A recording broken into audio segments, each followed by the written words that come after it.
Warahmatullahi wabarakatuh. Welcome back to my channel. Selamat datang di Abil Maiwa Channel.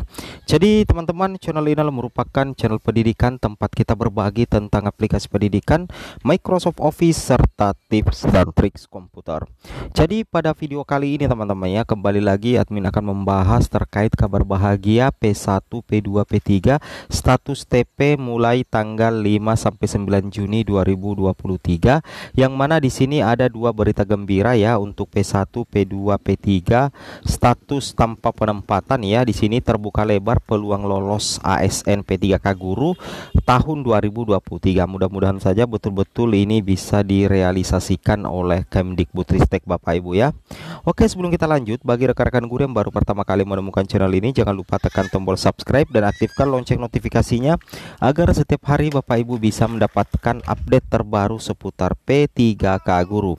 Baik, di sini faktanya di sini Bapak Ibu ya, bahwasanya mulai besok ya tanggal 6 sampai 9 Juni 2023 kembali lagi Kemendikbudristek berupaya semaksimal mungkin teman-teman ya untuk mengundang beberapa Pemda untuk melaksanakan kegiatan rapat koordinasi pemenuhan formasi calon P3K untuk jabatan fungsional guru pada instansi daerah tahun 2023. Nah, jadi kegiatan ini teman-teman ya akan diikuti oleh 7 provinsi. Ini masih bertahap ya. Untuk provinsi yang tidak terdaftar, insya Allah kedepannya juga akan diundang ya. Sehubungan dengan hal tersebut, kami mengharapkan kehadiran saudara untuk dapat berperan aktif pada kegiatan yang dimaksud yang diselenggarakan pada Selasa sampai Jumat 6 sampai tanggal 9 Juni.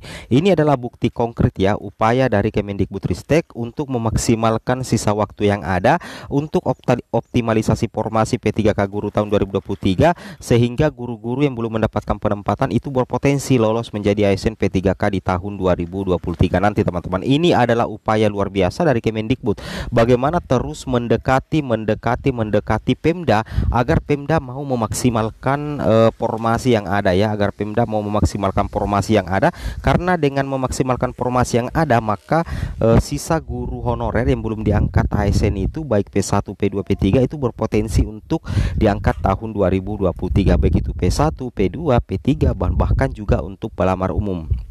Oke, di sini ada dua kabar baik ya untuk teman-teman.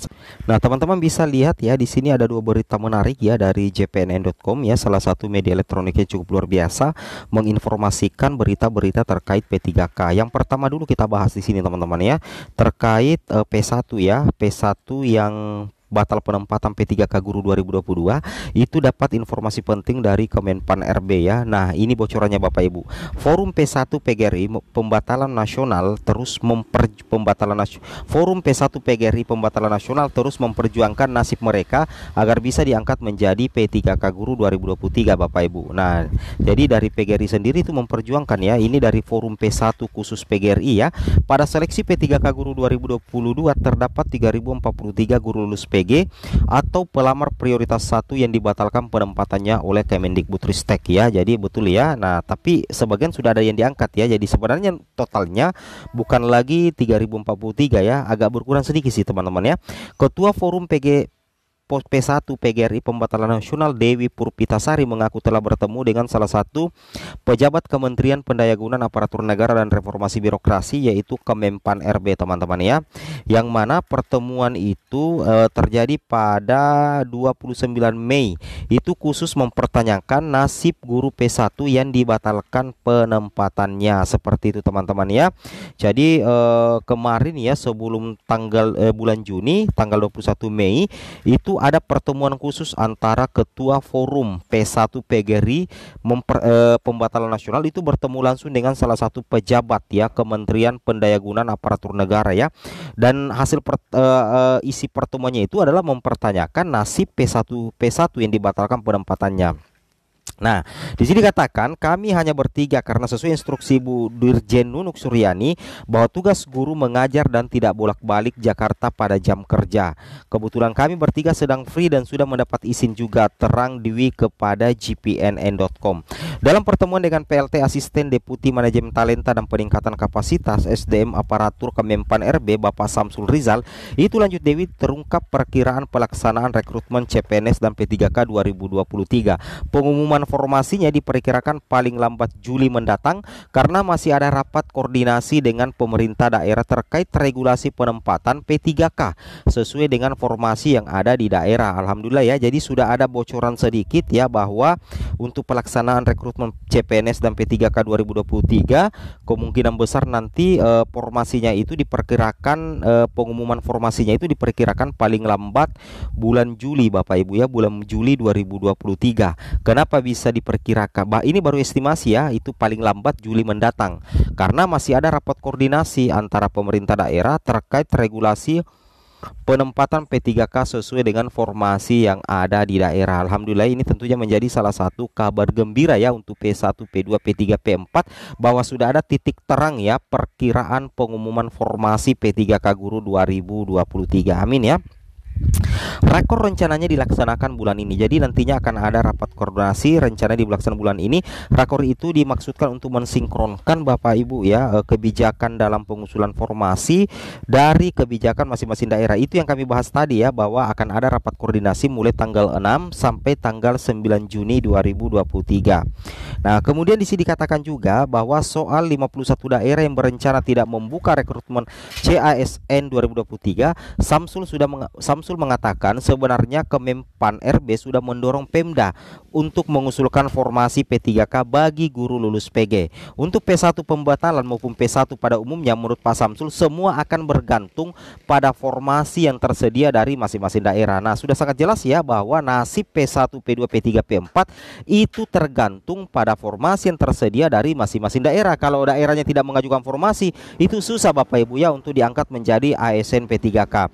Nah, terkait mekanisme seleksi P3K Guru 2023, apakah P1 akan dites atau tidak? Dwi mengungkapkan sesuai penjelasan Kemenpan RB, polanya akan dilakukan perengkingan terhadap nilai yang sudah ada sebagai acuan. Jadi nantinya bocoran dari Kemenpan RB bagi P1 itu jelas tidak dites lagi. Nantinya itu akan ada perengkingan nilai terhadap nilai yang sudah ada sebagai acuan. Pada hakikatnya kata Dewi, semua kembali pada usulan formasi dari masing-masing daerah. Jika tersedia usulan formasi, maka P1 akan bisa ditempatkan. Sebaliknya jika tidak ada formasi, maka kemungkinan besar tidak ada penempatan kecuali apabila yang bersangkutan bersedia ditempatkan di seluruh wilayah Indonesia. Wow ya, jadi kabar baiknya ini ada dua. Bocoran pengumuman formasi itu kemungkinan besar paling lambat Juli 2023. Kemudian untuk P1 nanti tidak akan dites tapi melalui peringkingan teman-teman ya. Tentunya ini menjadi kabar baik. Dan kabar baik lainnya lagi ini datang dari Pemda ya, bahwasanya untuk pengusulan formasi P3K 2023 akhirnya diperpanjang ya. Berarti akan didahului dulu dengan rapat koordinasi ya. Nah, di sini dikatakan Kementerian Pendayagunaan Aparatur Negara dan Reformasi Kemenpan RB itu memperpanjang lagi pengusulan formasi P3K 2023. Jadi ada kesempatan bagi Pemda untuk kembali mengusulkan formasi sesuai kebutuhan di masing-masing daerah. Nah, nantinya pengusulan formasi itu dibagi beberapa periode untuk masing-masing instansi, dimulai tanggal 6 sampai tanggal 25 Juni 2023. Ketua Forum Guru Honorer Negeri Lulus Passing Grade FGHN PLSI Ibu Heti Kusraningsi mengungkapkan saat beraudiensi dengan Kemenpan RB tanggal 31 Mei, mereka diinformasikan soal perpanjangan kembali pengajuan formasi P3K 2023. Alhamdulillah ya. Jadi ini kesempatan bagi Pemda untuk mengajukan formasi lagi sehingga P1, P2, P3, P4 itu bisa lolos menjadi ASN. Amin ya, mudah-mudahan saja direalisasikan. Dan nantinya ini akan didahului oleh rapat koordinasi yang dimulai tanggal 6 sampai 9 Juni 2023 Bapak Ibu ya. Oke, semoga informasi ini bermanfaat. Assalamualaikum warahmatullahi wabarakatuh.